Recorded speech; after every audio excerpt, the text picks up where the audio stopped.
मुक्तामुक्तैकरूपोऽय कर्मभिः संविदादिना अक्षयं परमात्मानं ज्ञानमूर्ति नमामि तं।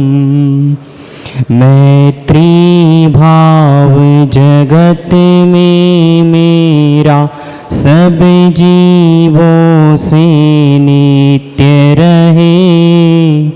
दीन दुखी जीवों पर मेरे ओर से करुणा स्तोत्र बहे। दुर्जन क्रूर कुमार्गरतों पर शोभ नहीं मुझको आवे। जय बोलिए देवादिदेव एक हजरत भगवान श्री आदिनाथ स्वामी की जय। जय बोलिए देवादिदेव एक हजरत श्री चंद्र प्रभु भगवान की जय।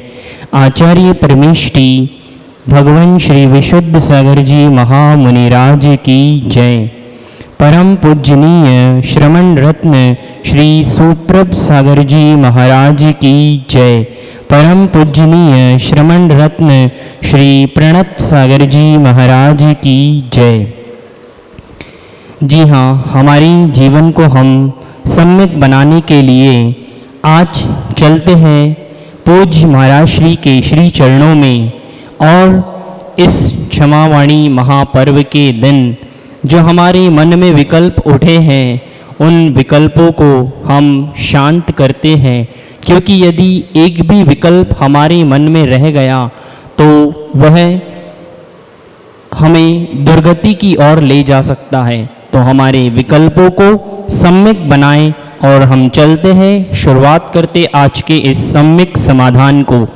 आज की श्रृंखला परम पूज्य मुनि श्री प्रणत सागर जी महाराज से हम सिद्ध और शुद्ध भक्ति सहित निवेदन करते हैं कि वे प्रारंभ कराएं। नमोस्तु महाराज जी, नमोस्तु महाराज जी, नमोस्तु महाराज। नमो सिद्धाणं नमो ऐरियाणं नमो अज्जायाणं नमो लोय सविसाहुरं। अनंत अनंत सिद्ध परमेष्टि भगवान की परम पूज्य आचार्य भगवंत गुरुवर विशुद्ध सागर जी मुनि महाराज जी की परम पूज्य मुनि श्री सुप्रभ सागर जी महाराज जी की समीचीन विकल्पों का सम्यक समाधान। सम्यक ज्ञान की वह एक अनूठी विधा जिसके माध्यम से हम अपने मन में उठने वाले उन अनेकानेक समीचीन विकल्पों का सम्यक समाधान प्रतिदिन परम पूज्य मुनि श्री सुप्रभ सागर जी महाराज के मुखारविंद से प्राप्त कर रहे हैं। देश के विभिन्न प्रांतों से अनेकानेक समीचीन विकल्प हमें यहाँ प्रतिदिन प्राप्त हो रहे हैं और परम पूज्य मुनि श्री उनका आगमोक्त विधि से हम सबको सम्यक समाधान प्रदान कर रहे हैं। प्रारंभ करते हैं आज का सम्यक समाधान और आज का पहला विकल्प सेलू परभणी महाराष्ट्र से पुष्पा सुभाष काला परम पूज्य मुनि श्री के चरणों में बारंबार नमोस्तु निवेदित करते हुए अपना समीचीन विकल्प रख रहे हैं कि महाराज जी समय का सदुपयोग करने वाला व्यक्ति महान होता है। जीवन एक चलती हुई घड़ी है, कब सेल बंद हो जाए पता नहीं, जैसे और वैसे ही सांस कब बंद हो जाए समझ में नहीं आता। तो समय के साथ इन सांसों को सही दिशा कैसे प्रदान करें एवं हमारी सोच सकारात्मक कैसे हो, उसके लिए सम्यक समाधान के माध्यम से हमारा मार्गदर्शन करने की अनुकंपा करें। नमोस्तु महाराज जी, नमोस्तु। ओम नमः सिद्धम। परम पूज्य आचार्य भगवान गुरुवर विशुद्ध सागर जी महाराज की परम पूज्य मुनि श्री सुप्रभ सागर जी महाराज जी की इंसान की ही नहीं अपितु प्रत्येक प्राणी की, प्रत्येक जीव की प्रत्येक सांस कीमती है। उस प्रत्येक सांस की कीमत व्यक्ति को उस युवा अवस्था में समझ में नहीं आती, अपितु जब वृद्ध अवस्था आती है और ये भान हो जाता है कि कुछ ही दिनों में मृत्यु होनी, तब उसे अपने एक एक सांसों पर और एक एक समय पर विश्वास और उसका बोध होने लगता। इसलिए अगर व्यक्ति अपने जीवन का, पूरे जीवन का ही समय का नियोजन करे, टाइम मैनेजमेंट करे, तो अंतिम समय में उसे अपने उन सांसों का, अपने समय का पुनः नियोजन करने की आवश्यकता नहीं। उस एक एक कीमती सांस को समझने के लिए व्यक्ति को इस दुर्लभ मनुष्य पर्याय की दुर्लभता को समझने की आवश्यकता है। जिसने अपने इस मनुष्य पर्याय की दुर्लभता को समझा है और जाना है, वो ही अपने इस मनुष्य पर्याय के समय के यानी जीवन के उन एक एक समय रूपी निषेकों को कभी भी किसी भी प्रकार से व्यय को यानी अनावश्यक रूप से, अनर्थ रूप से बर्बाद नहीं करता। और जिसने पाप कार्यों में से या अनर्थ कार्यों में से अपने समय को, अपने आयु के निषेकों को बचाया है, वह परिपूर्ण रूप से टाइम मैनेजमेंट या समय का नियोजन कर सकता है। समय का और टाइम का मैनेजमेंट करते समय व्यक्ति को अपने उस दुर्लभ मनुष्य पर्याय की दुर्लभता का जिस दिन से बोध हो जाएगा कि मैंने कहाँ कहाँ कौन सी पर्याय प्राप्त की है, बिल्कुल नरक निगोद से लेते हुए आज जो मनुष्य बना हो वह कितने पुण्य के उदय से बना हो, और मैं अगर आज भी समय को बर्बाद करूँगा तो आने वाले समय में मेरे साथ क्या होगा, इसका बोध अगर हो जाएगा तो नियम से व्यक्ति अपने समय का नियोजन करते हुए आयु के एक भी निषेक को बर्बाद होने से बचा सकता है। साथ में उसकी सोच तभी सकारात्मक हो सकती है, पॉजिटिव हो सकती है, जब वह व्यक्ति अपने जीवन को सकारात्मकता में जीने का पुरुषार्थ करता। हर व्यक्ति जीता तो है, पर जीते जीते वह जी नहीं पाता, जीते मरते मरते ही वो जीता है। कहने का अभिप्राय इतना ही है कि जीव कभी भी प्रत्येक स्थान, पर्याय आदि का आनंद लूटते हुए नहीं जी पाता, अपितु कोई भविष्य को देखते हुए जीता है, कोई बीते हुए कल को देखते हुए जीता है। इस कारण से वो हमेशा ही दुखी होता है। उसे अपने जीवन को सकारात्मक और सुखी बनाने के लिए मात्र वर्तमान में जीना सीखना होगा, और ये कर्म सिद्धांत जो हमारे आगम ग्रंथों में कहा है उसके बारे में निर्णय करते हुए उसे समझना होगा कि मैंने जो आज तक किया है उस भूलों का ही मैं फल भोग रहा हूँ, और आज भी नहीं समझूंगा तो आने वाले समय में भी मेरा समय और मेरी पर्याय जो दुर्लभता से मिली है वह बर्बाद हो जाएगी। इस चिंतन से, इस विचार से व्यक्ति नियम से अपने समय का भी नियोजन कर लेगा और अपनी सोच को भी सकारात्मक, पॉजिटिव बनाने का पुरुषार्थ करेगा। यही आपके लिए सम्यक समाधान। राशि जैन, झांसी, उत्तर प्रदेश से मनीषी के चरणों में बारंबार नमोस्तु निवेदित करते हुए अपना समीचीन विकल्प रख रहे हैं कि महाराज जी, यदि किसी के पति का देहावसान हो जाता है तो मंदिर जी में 13 दिन के अतिरिक्त कितने दिन तक अलग रहना पड़ता है? कोई भी उसके साथ पूजा आदि नहीं करता तो क्या यह उचित है? हमारे समीचीन विकल्प का सम्यक समाधान करने की अनुकंपा करें। नमोस्तु महाराज जी, नमोस्तु। आगम दृष्टि और लोक व्यवहार दृष्टि, ये दो दृष्टियाँ है। और आगम दृष्टि तो यही कहती है कि चाहे पति का स्वर्गवास हो या घर में किसी भी सदस्य का स्वर्गवास क्यों ना हो, उसके 13 दिन का ही सूतक लगता है, उसके बाद वह प्रत्येक क्रिया कर सकते। पर लोक व्यवहार की दृष्टि से कुछ कुछ प्रांत, कुछ कुछ क्षेत्र या कुछ विशिष्ट स्थानों पर यह मान्यता है कि वह 1.25 महीने तक कार्य नहीं कर सकते, और उसी कारण से बहुत सारे लोग उनके साथ पूजा आदि नहीं करते। पर अगर हम वास्तविकता और आगम की दृष्टि को देखें और सोचें तो उनके लिए भी, यानी जिनके पति स्वर्गवास को प्राप्त हो चुके हैं, जिनकी मृत्यु हो चुकी है, उनके लिए भी आगम में मात्र 13 ही दिन की व्यवस्था कही है कि 13 दिन तक ही उनको सूतक, आपातक आदि की व्यवस्था बनाई है। उसके बाद वह प्रत्येक कार्य कर सकते। पर जब प्रसूति के विषय में विषय आता है या बात आती है तो प्रसूति के बाद वह माँ 1.25 महीने तक कार्य नहीं कर सकती, ये आगम के परिप्रेक्ष्य में सत्य है। पर आगम के परिप्रेक्ष्य में ये सत्य नहीं है जो वर्तमान में कई स्थानों पे प्रचलन में चलता है कि वह जो विधवा स्त्री है यानी जिसके पति मृत्यु को प्राप्त हुए हैं उनके लिए भी जो 1.25 महीने दूर रखा जाता है पूजा पाठ से, या उनके साथ कोई उठना बैठना नहीं चाहता, ऐसा कहीं भी आगम में उल्लेख प्राप्त नहीं होता। उनके लिए मात्र 13 ही दिन का सूतक है। उन 13 दिन बाद यानी 14वें दिन से वह पूजा पाठ आदि आदि सब कार्य कर सकते हैं। उसमें कोई भी आगम के परिप्रेक्ष्य में दोष नहीं है। यही आपके लिए सम्यक समाधान। अर्चना जैन, कोटा, राजस्थान से महाराज श्री के चरणों में बारंबार नमोस्तु निवेदित करते हुए अपना समीचीन विकल्प रख रहे हैं कि महाराज जी, जब किसी साधु संत की समाधि हो जाती है तब उनकी आरती करना चाहिए या नहीं। हमारे समीचीन विकल्प का सम्यक समाधान करने की अनुकंपा करें। नमोस्तु महाराज जी, नमोस्तु। जिनका शरीर रत्नत्रय से पूज्य बन चुका है, ऐसे उन निर्ग्रंथ मुनिराज भले ही उनकी समाधि हो जाए पर फिर भी वह उनका शरीर अंतिम संस्कार करते समय भी पूज्यता को ही प्राप्त हुआ जाता। एक सामान्य व्यक्ति की, पुरुष की मृत्यु होना और किसी निर्ग्रंथ मुनिराज की मृत्यु यानी समाधि होना, इसमें जमीन आसमान का अंतर। भले ही कहने के लिए वह मनुष्य पर्याय में थे पर उन्होंने सब अपने विषय, कषाय, वस्त्र आदि आदि छोड़ते हुए दिगंबरी दीक्षा धारण की है, तो परिपूर्ण रूप से उनकी तात्कालिक वह पर्याय बदल चुकी है और वे परमेष्ठी के अंतर्गत आ चुके।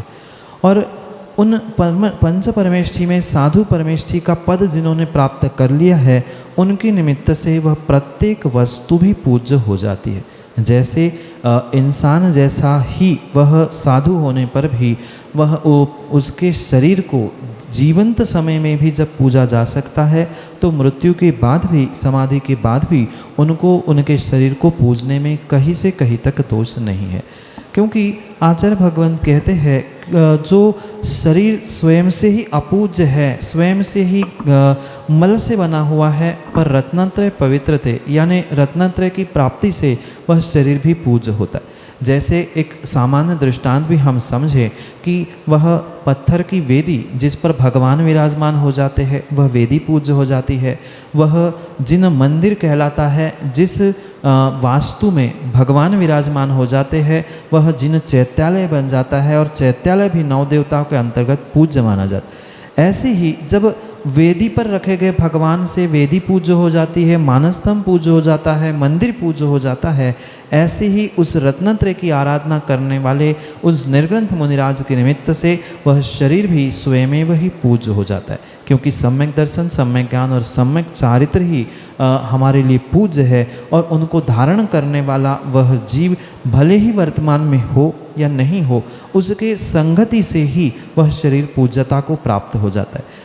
आगम में एक शब्द आता है जिसे आचार्य भगवान निषदि का कहते हैं, जहाँ जिस स्थान पर, जिस क्षेत्र पर मुनिराज की समाधि हुई है, उनके संस्कार हुए हैं, वह जब निषदि का मानकर उस भूमि को हम पूजते हैं, तो जो जिस पर्याय से उन्होंने निवृत्ति यानी पर्याय को छोड़ते हुए पर्याय में जब तक थे तब तक रत्नत्रय की आराधना करते हुए पर्याय को छोड़कर जिन्होंने अगली पर्याय को प्राप्त किया है, नियम से वह उनकी मनुष्य पर्याय भी पूजनीय है, पूज्य है। इसलिए उनकी आरती आदि करने में किंचित भी दोष नहीं है। भले ही जीव वहाँ पर नहीं हो, उनका स्वर्गवास हो गया हो, मृत्यु हो गई हो या समाधि भी हो गई हो, उन प्रत्येक समय में उनके उस शरीर को पूज्यता की दृष्टि से हम अवश्य ही आरती कर सकते हैं। आपने देखा होगा किसी भी मुनिराज की समाधि आदि होती है तो सामान्य व्यक्तियों जैसे उनका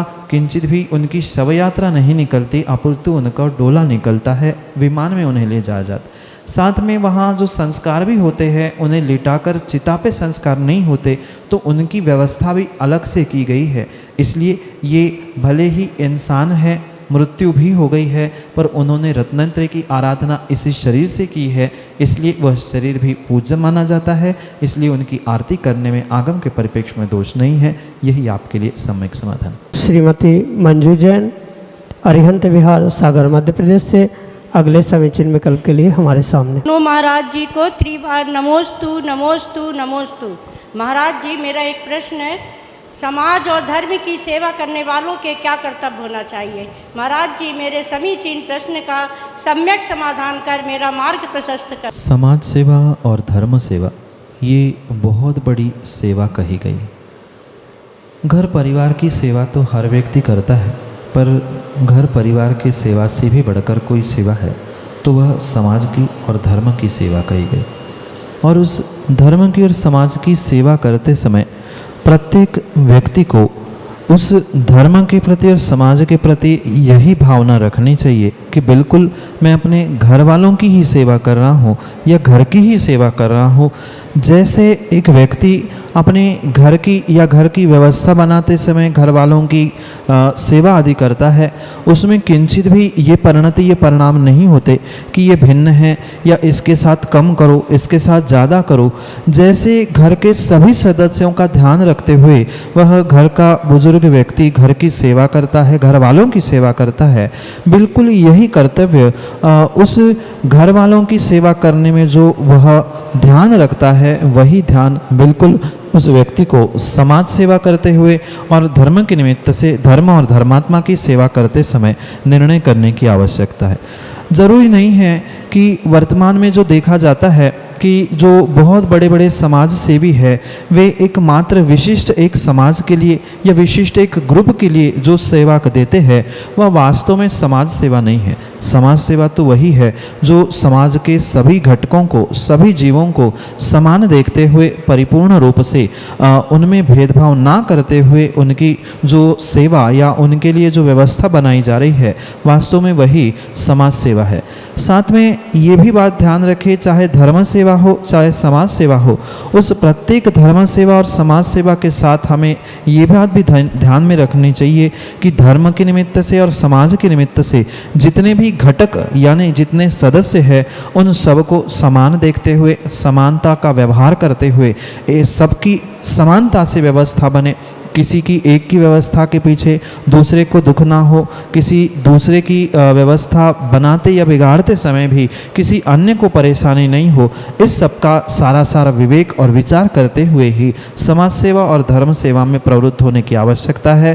पर जो कर रहा है वह अपने उस समाज सेवा और धर्म सेवा का बोध करते ही करता है। ये भी माँ अवश्य ध्यान रखना होगा कि जो समाज सेवा या धर्म सेवा कर रहा है, जो मुखिया है, उसको कितने प्रॉब्लम फेस करने पड़ते हैं, किसको कैसे हैंडल करना पड़ता है, ये उस व्यक्ति को ही पता होता है। जैसे घर के मुखिया को घर के सदस्यों को संभालते समय क्या क्या चैलेंजेस और क्या क्या चुनौतियों को सामना करना पड़ता है, वह समाज सेवा धर्म सेवा करने वाले को स्वयं को पता है। जो नीचे बैठा होता है या जो व्यवस्था ले रहा है, सेवा ले रहा है, उसको तो उसका चिंतन, उसका विचार भिन्न हो सकता है, पर एक्चुअली वास्तविकता में जो कार्य कर रहा है, जो फील्ड वर्क करता है समाज सेवा या धर्म सेवा के निमित्त से, उसको कितनी सारी चुनौतियाँ आती है, उसका कौन से समय में क्या निर्णय है, वह वही जान सकता है, अन्य कोई उसके विषय में नहीं जान सकता। पर वास्तविकता तो यही है, उसको सबका ध्यान रखना चाहिए। पर अगर नहीं रख पा रहे हैं या कुछ 19-20 है, ऐसी अंग्रेजी में कहावत है, step into the shoes of them, उनके स्थान पर पहुंच के देखने की आवश्यकता है। उसने किस कारण से कैसा निर्णय किया, वह उसके उस परिस्थिति आदि को देख के किया होता है। इसलिए सबको समान कर देखते हुए उनको निर्णय करना चाहिए, पर उनकी क्या विषमता थी, उस समय क्या परिस्थिति थी, वह वही जानता है। यही आपके लिए समय संतोष कुमार जैन, रहली वाले, सागर, मध्य प्रदेश से अगले समीचीन विकल्प के लिए हमारे सामने। श्री के चरणों में बारंबार नमोस्तु नमोस्तु नमोस्तु। महाराज जी, मेरा प्रश्न है कि बार बार आने वाले क्षणिक क्रोध से कैसे बचा जा सकता है, और धर्म के रास्ते पे चल के क्या हम उस क्षणिक क्रोध को हमेशा के लिए ख़त्म कर सकते हैं?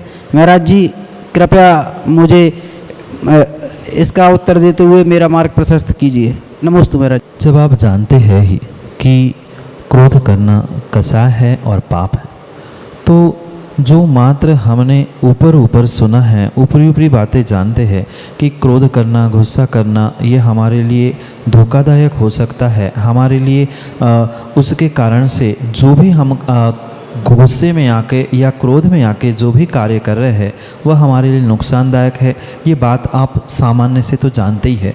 ऐसा शायद ही विरला कोई व्यक्ति होगा जो ये नहीं जानता कि गुस्सा करना, क्रोध करना गलत है।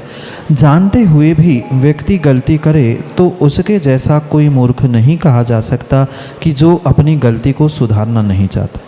रही बात उसको कंट्रोल करने की या उसको सीमित करने की, जब हमारे पास निर्णय है ही कि हम गुस्सा करके हम अपना स्वयं का अहित कर रहे हैं, तो हमें तो और भी सोच समझकर निर्णय करने की आवश्यकता है।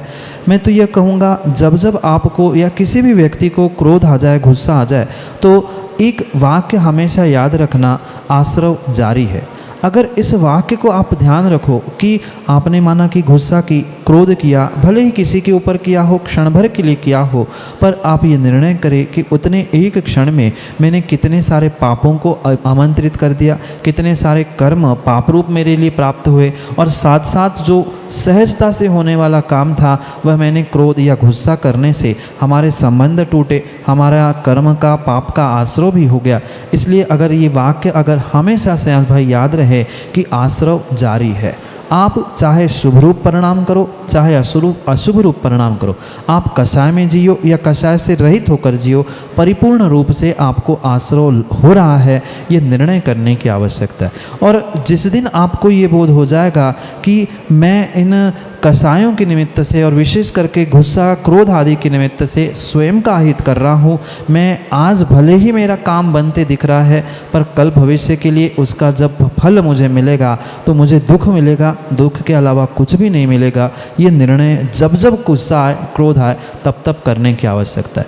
ऐसा कोई जादू टोटका नहीं है, मंत्र नहीं है कि जादू कर ली, टोटका कर लिया कि आपकी गुस्सा कम हो जाए। ये गुस्सा कम करने के लिए, क्रोध कम करने के लिए हमें स्वयं से भीतर से निर्णय करने की आवश्यकता है कि हमें अपने स्वयं का हित अहित देखकर कैसा निर्णय करना है और क्या करना है। ये स्वयं निर्णय अगर करेंगे तो कम क्रम से हमारी वह गुस्सा करना, कषाय करना अवश्य ही कम हो सकती है। पर यह बहुत आवश्यक है कि स्वयं को स्वयं का भान और विवेक प्राप्त करने की आवश्यकता है। जिस दिन आपके भीतर वो विवेक आएगा कि मेरे गुस्सा करने से दूसरे का काम नहीं अपितु मेरा स्वयं का काम बिगड़ रहा है, ये जिस दिन निर्णय हो जाएगा, आपकी अपने आप कषाय कम होती रहेगी। माना कि मैं कहता हूँ कषाय आ भी गई तो हम ये प्रयास करें कि दूसरे क्षण अपने आप को संभालने का प्रयास करें।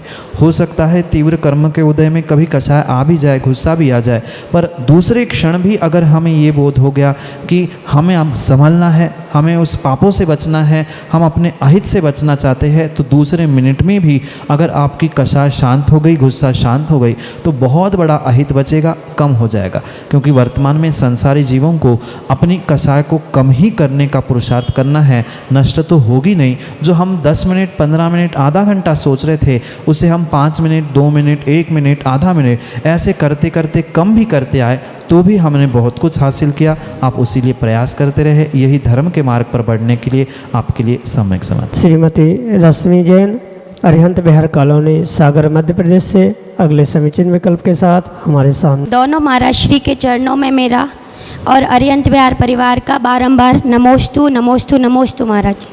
मेरा प्रश्न है, जीवन और जिंदगी में क्या अंतर है?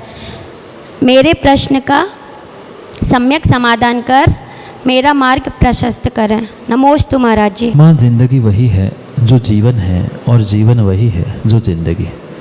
एक ही वस्तु को मात्र 2 प्रकार से कहा गया है, समझाया गया है। अगर हम भाषा की अपेक्षा से समझे तो एक हिंदी भाषा है और एक उर्दू भाषा है। इसमें वास्तव में वैसा कोई अर्थ या परिवर्तन अंतर नहीं है।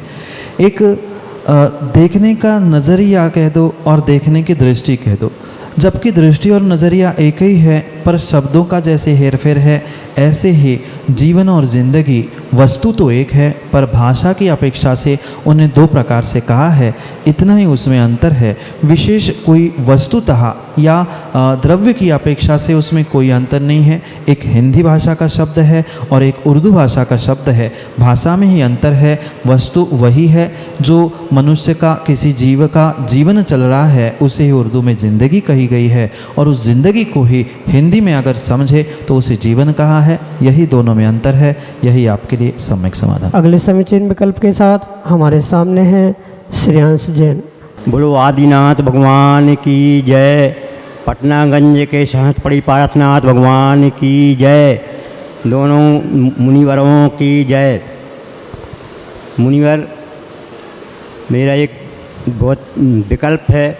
मेरे घर में 25-30 साल पुरानी जो एक दो फोटो थी आचार्य श्री की थी, और एक बेलबेट पर अड़मुकार मंत्र लिखा था।